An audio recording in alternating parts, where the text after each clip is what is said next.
नाज़रीन, इस वक्त हम मौजूद है कश्मीर की राजधानी में और आज आपको हम दिखाएंगे राजधानी की क्या हालात है। जो शहर के फुटपाथ है वहाँ पर अभी भी जो है बर्फ़ नहीं हटाई गई है और इंतज़ामिया बड़े बड़े दावे करती नज़र आ रही है कि हमने सड़कों से जो है बर्फ़ हटाया, और आप खुद देख सकते हो कि क्या हालात बनी है सड़कों की और फुटपाथों की। इस वक्त हम बात करने की कोशिश करेंगे यहाँ के लोगों के साथ और उनसे भी तासुरात जानेंगे कि क्या सरकार कर रही है, सरकार कहाँ उतरी है।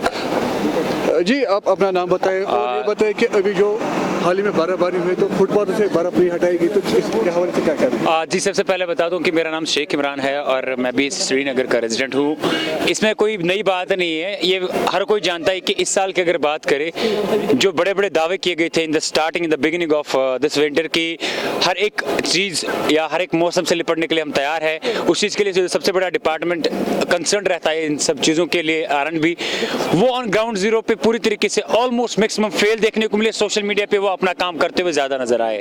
और वही जाके अगर SMC की बात करें, उसमें जाके जो उनके मेयर साहब है जुनैद अजीम मत्तू साहब है, उन्होंने भी अपने हाथ कहीं ना कहीं से कह सकते हैं कि सरेंडर किए प्रेस कॉन्फ्रेंस के जरिए कि हमारे पास वो मैन पावर या मशीनरीज अवेलेबल नहीं है।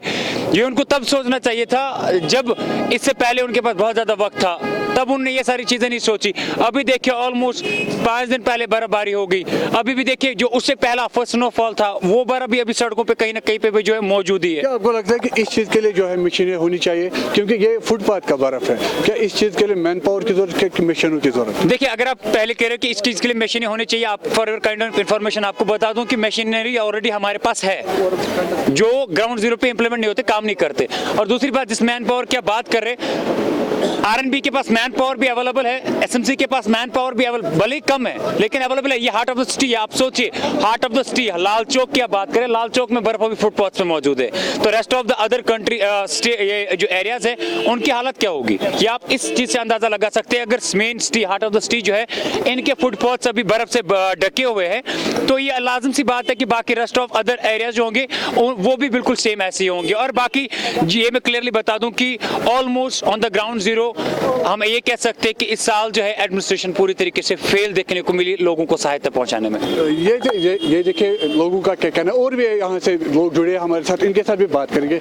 आप अपना नाम बताइए। जी, मेरा नाम बासित है। बासित, स्मार्ट सिटी की बात हो रही है और अभी जो बर्फ है वो फुटपाथ से हटाई गई है, क्या आपको लगता है कि स्मार्ट सिटी का ख्वाब पूरा हो जाएगा? देखिए, मैं तो आपको पहली बात बोलूंगा, या स्मार्ट सिटी आप छोड़िए, MET ने 2 तारीख और 3 तारीख को फिर से प्रेडिक्शन की है कि बर्फबारी हो सकती है।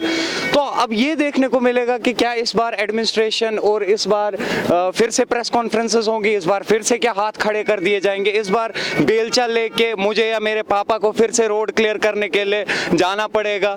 तो मुझे ऐसा लगता है कि मशीनरी, अगर ये लोग आज बोल रहे हैं कि मशीनरी अभी नहीं है, तो क्या इससे पहले कश्मीर में बर्फबारी होती नहीं थी? क्या इससे पहले ऐसी बर्फबारी हुई नहीं थी? इससे पहले क्या ऐसी सिचुएशन?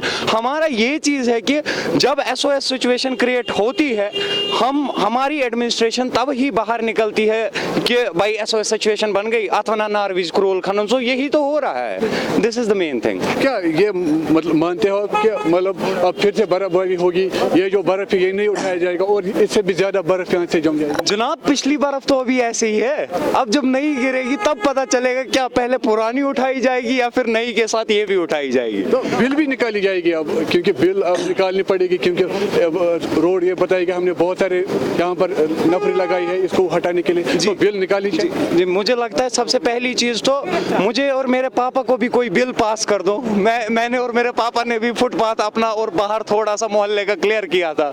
तो ये चीजें मतलब हम सब जानते हैं कि हो क्या रहा है। इसमें एडमिनिस्ट्रेशन को ध्यान देना चाहिए कि पहले ही प्रॉपर प्लानिंग होनी चाहिए। प्लानिंग क्यों हमेशा फेल होती है? क्यों SOS सिचुएशंस क्रिएट होने के टाइम ही फिर एडमिनिस्ट्रेशन फिर से फेल? तो ये चीज देखना चाहिए। ये शहर के लोगों का कहना है कि एडमिनिस्ट्रेशन जो है पूरी तरह से जो है फेल हो चुकी है, क्योंकि अभी तक जो है फुटपाथों से जो है बर्फ नहीं हटाई गई। और आप खुद देख सकते हैं कि ट्रैफिक जामिंग कितनी हो रही है, और भी जो लोग हैं वो रॉन्ग पार्किंग करके जो है जो गाड़ियाँ 20 सड़क पे रखते हैं और जो 20 फीट की सड़क है वो 10 फीट में चली जाती है, और लोगों को जो है बहुत ज़्यादा मुश्किलों का सामना करना पड़े और लोग चलने फिरने में बहुत ज़्यादा उनको सफ़र करना पड़ता है। खबर उर्दू के लिए मैं पठान जा रहा हूँ।